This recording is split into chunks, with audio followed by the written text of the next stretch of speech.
But we're kicking off today's show with the rising cost of living, which continues to dominate kitchen table conversations nationwide, with energy bills increasing again, inflation remaining stubbornly high, and more than 500,000 household energy accounts now reported to be in arrears.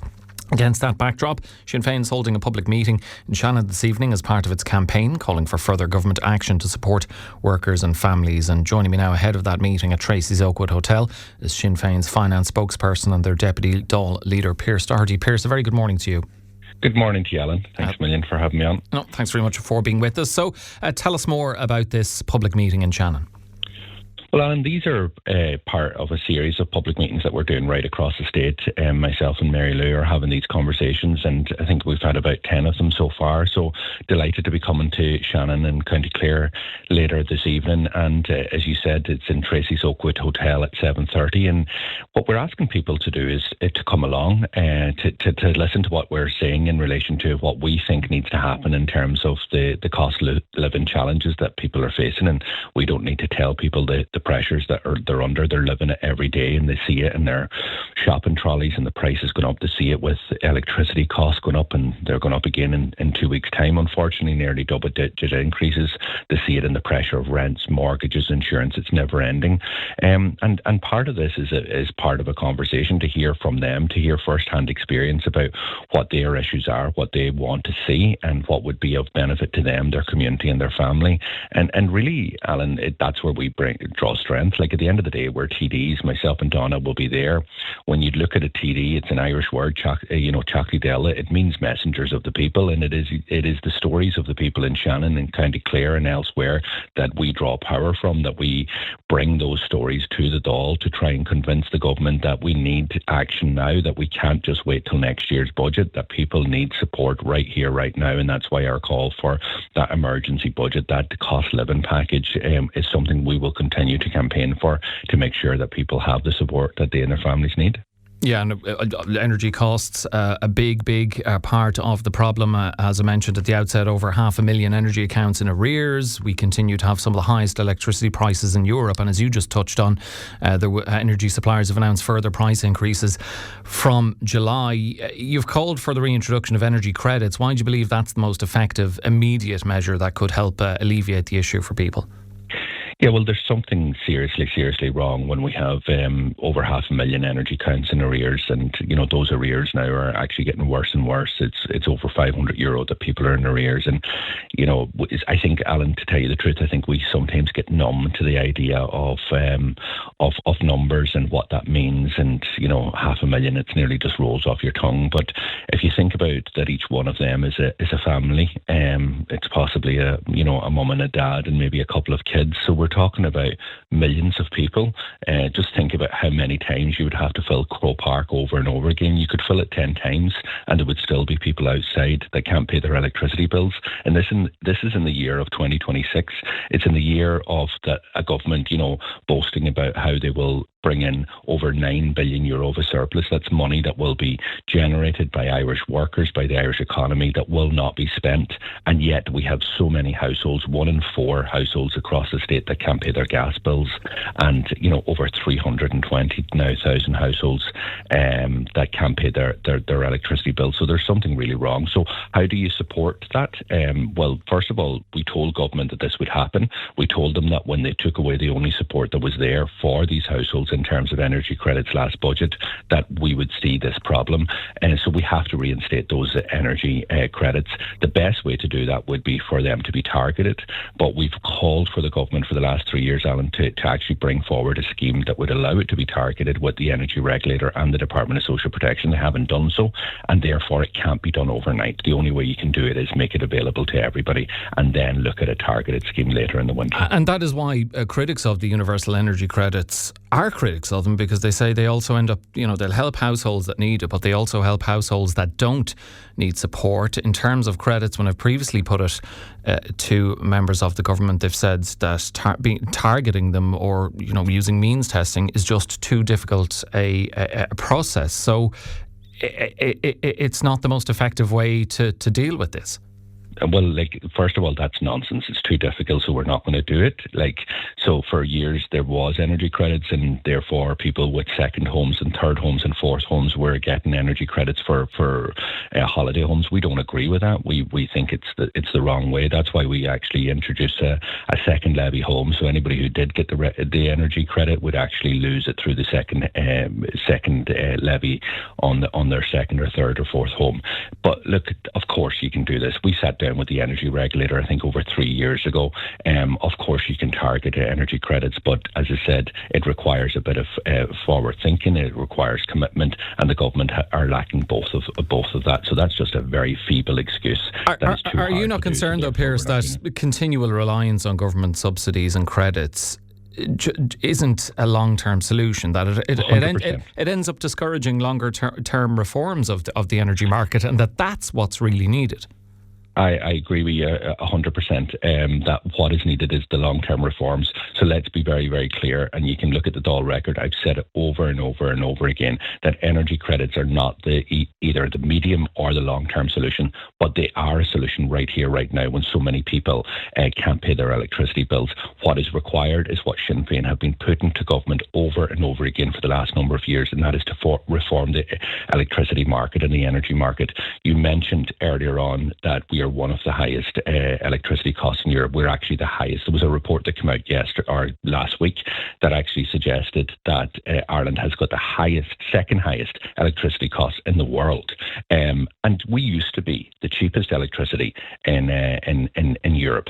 So some people will say, the government will say, we're an island nation. We were still an island when we were the cheapest electricity. So we put forward proposal after proposal to government that would actually allow for the long-term reforms to drive down prices permanently, not just just to help people through a blip or a hard time. And that's about empowering the CRU. It's about dealing with hedging practices. It's about making sure that your data centres do not pay lower costs for electricity than people listening to this programme in Ennis or in Shannon. And that is exactly what happens.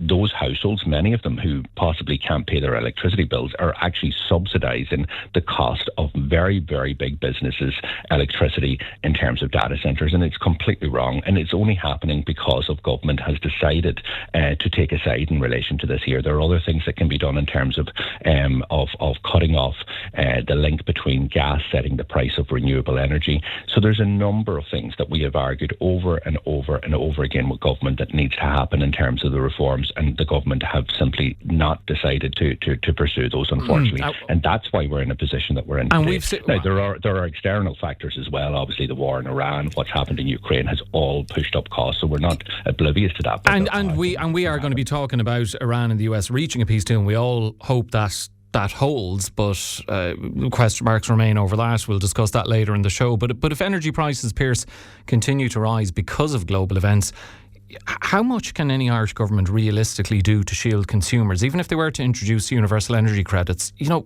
How long a period would that be for? And would there be any guarantee that, if the US and Iran, this peace deal fails and they return to war, that doesn't go on for another 6 months, a year, 18 months, 2-3 years? How long does the government continue to dish out energy credits if that was a route they were to go down?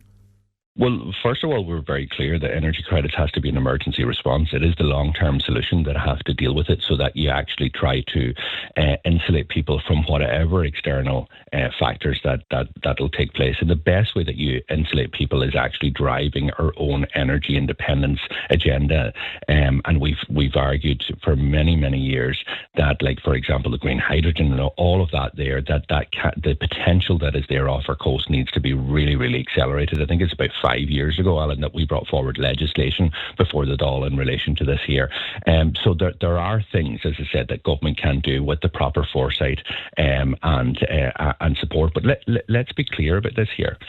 We are a very, very wealthy country. In the last 5 years, we have created budget surpluses. That's money that we're taking in that we're not spending, in excess of €50 billion. Now, when I go to these public meetings across the state and people tell me about the challenges that they have there is something seriously, seriously wrong in an Ireland of 2026 with so much wealth and so much money that's been put away in rainy day funds that we have people, young and old, who cannot heat their homes or cannot keep their lights on. And the responsibility of government to its citizens is to protect them, particularly in their hour of need. So it is absolutely wrong what the government did last year in the budget, taking away those supports and leaving workers and families worse off in the middle of spending €9.4 billion. So, and that's not just Sinn Féin saying that. The ESRI have said very clearly that low and middle income households are worse off as a result of last year's budget. So how and under God can a government come forward and spend €9.4 billion and leave its citizens worse off? It is because it has made the wrong choices, because bankers still are able to make €3 billion profit and only pay 1% of tax, that landlords were given an additional tax relief again, and that's the 3 times in a row, that developers were given over €600 million of a tax break to build apartments that were already under construction. These are the wrong choices, in my view, when people that will turn up to the meeting tonight in Shannon, just as they've done right across the state, will tell you,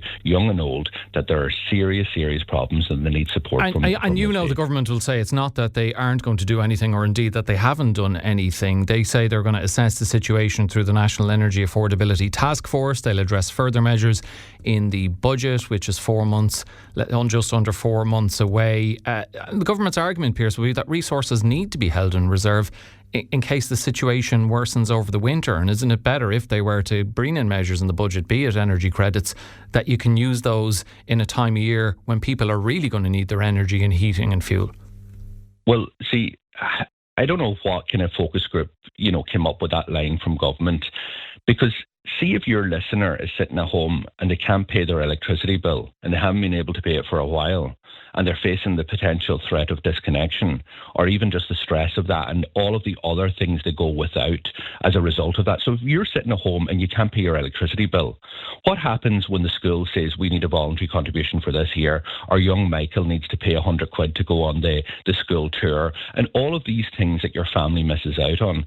The pressure is on you now, not in September, not in October, not in November. The pressure is on you now, because you know that it's not just electricity, you know it's shopping, you know it's rent, you know it's mortgages, you know it's insurance. It's all of those pressures. Every single day it seems like there's something else. And what we're arguing from government is not to spend the entire surplus at all. We're asking them to spend a portion of the surplus to support families right here, right now, but they refuse to do so. And yes, government have done stuff. There is no doubt about it. Let's look at what government have done. In last year's budget, government withdrew the supports that people needed. In last year's budget, government increased student fees. In last year's budget, government increased the cost of petrol and diesel, home heating oil, gas, briquettes, a bag of coal. And the government would also say they handed out over €750 million not too long ago in fuel supports to help offset the rising fuel costs. And that is going to have an impact later on in the year, Pearse. They will say that's going to dent the full extent of what they could do in October's budget, and if they were to indeed introduce a mini budget, that would have even greater impact on what they could do in October, and they'd be criticised for whatever they do in a mini budget. And if it did impact how much they could spend in October, you and the rest of the opposition would criticise them for that as well. Okay, let me deal with two things here. First of all, the government sat in their hands during this process, during this period when petrol and diesel prices went through the roof. I had to bring in emergency legislation before the Dáil to force the government to act. And when they did act, they acted in a miserably way. And that's what forced thousands of people onto the street in unprecedented numbers, which finally forced the government to actually go further than they did. So that's the first thing. The second thing is the argument is, well, this actually reduces the availability to actually deal with other issues. That's nonsense. The amount of money, as I said, the surplus that we're talking about is in excess of €9 billion. Last year's surplus was 11.2. That's money that we haven't spent. €1 billion we're talking about. But actually, if you look, Alan, because the Exchequer, the revenue tells us every month how much money was taken in compared to last year on excise duty, and that's where petrol and diesel taxes are collected. The reduction in excise duty is less than 100 million. So we're talking about a drop in the ocean here in terms of support. supports. So if you're talking to a family out there and you're saying, and the government's saying, but we gave you support in terms of cutting the cost of petrol and diesel. See, for the family out there, the family is saying, but petrol and diesel is still more expensive than it was 3 months ago. Home heating oil is 50% more than it was in March, and you have cut zero of excise duty on home heating oil. So, this is the lived reality of people, and then we have the spin from government. So that's why we do need that support. That's why across the state, in terms of these public meetings, that people are turning out.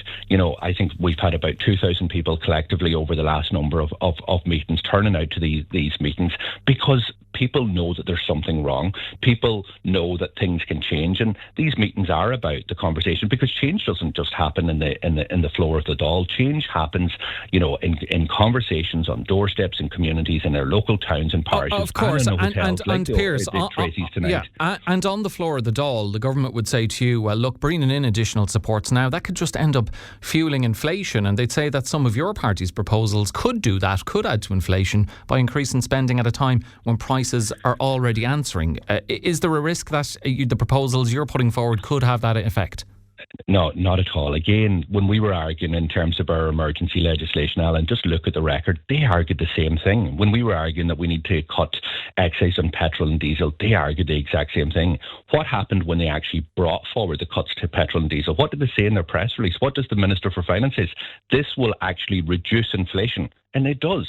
If you actually reduce excise, it reduces inflation. So not every bit of spending creates inflation. Inflation works like this here. If you give money to people that don't need it, then what's likely to happen is they're going to spend more money and the economy creates inflation. If you're offsetting money for people, supports for people who don't have it, like people, as we talked about, who can't pay their electricity bill, that does not create inflation. If we support people with energy credits in terms of people who can't pay their electricity or gas bills, what are they going to do? They're going to go out and buy, high-end products? No, they're not. They're just going to be able to have a little bit of relief so that they can actually put food on the table and they can enjoy some of the wee luxuries of life. So, it's about government, it's about spin. And what government's job is to try and convince the Irish public that there is no alternative. There is an alternative. And people, as I said, in these conversations are very, very clear that not only do they believe that there's an alternative, but they want to be part of the conversation. And what's really, really good in this year is that we have so many people who've never attended a public meeting before, who've never been involved in any political activity before, young and old. And I'm really impressed with, in nearly in every meeting that we've done, we've had young 18, 19 and 20-year-olds talking to us about the challenges of, sky-high rents, the issue that a lot of that generation feels that there's no hope in the country anymore. And it's one of the clear messages that I try to give out in this meeting, that we need to hang on to hope, because if we don't have hope, we have nothing. And I passionately believe that we can build a better Ireland, an Ireland where we don't have 500,000 household accounts in arrears, an Ireland where you do not have to fight every single day for the rights of your children just because they were born with additional needs, or in Ireland that it is not normalised where people sit in accident and emergency in their later years in life waiting for a bed or indeed even a trolley. It's simply unacceptable, and I think people coming out to these meetings is part of the change and is part of that conversation. And I'm sure the people who'd be going to the meeting would generally agree with your views and your party, and there'd be people equally as many listening this morning who would be a dead set against it. But for those who would agree with your criticism of the government, they'll also want to know specifically what would be different under Sinn Féin. I mean, if you were to take power tomorrow, what one measure could you bring in that would have a big impact on people? Well, first of all, let me say two things. First of all, in these meetings, there are also people that challenge us. And I think that's really, really important, because the idea, and I say this very clearly, this is not me just preaching here and saying we have all the solutions. This is about a conversation. So everybody is welcome in relation to that here. And one of the things that's said to me over and over again is the government isn't listening. At least Sinn Féin come into our communities and we're listening to you, whether we like what people are saying or not. So that's the first thing. Second thing is, if we were in power in the morning, we would bring forward the emergency budget. We would make sure that people had the supports in terms of energy credits. We would permanently permanently reduce USC, putting more money into people's pockets. We would abolish USC on the first €45,000 of incomes. We would make sure that there is supports for people who are most vulnerable in society, our pensioners, our carers, people with disability in terms of lump sum payments, and then increase the core payment come the October budget. And we would make sure that that there's a double child benefit payment paid during the summer month to make sure that families are able to, be ready for that back to school cost now that is really, really pressuring a lot of families. So there are things that we would do immediately, but obviously our ambition isn't just about helping people through the rough of the cost of living challenges. It is far more than that. It is about fundamentally reshaping Irish society. So it's the proper investment in terms of health. It is seeing investment in the scale of housing that we've never seen before in this scale in this state, so that we deliver the social, affordable and cost rental homes at scale. So all of that is part of it. And there's so much more I want to get into with you on how you'd be able to achieve all that and touch on other issues as well. But unfortunately, we're out of time. But Pearse Doherty, thanks so much for joining us on the show this morning. That's Pearse Doherty, Sinn Féin's finance spokesperson and deputy Dáil leader, with us ahead of that public meeting in Shannon this evening.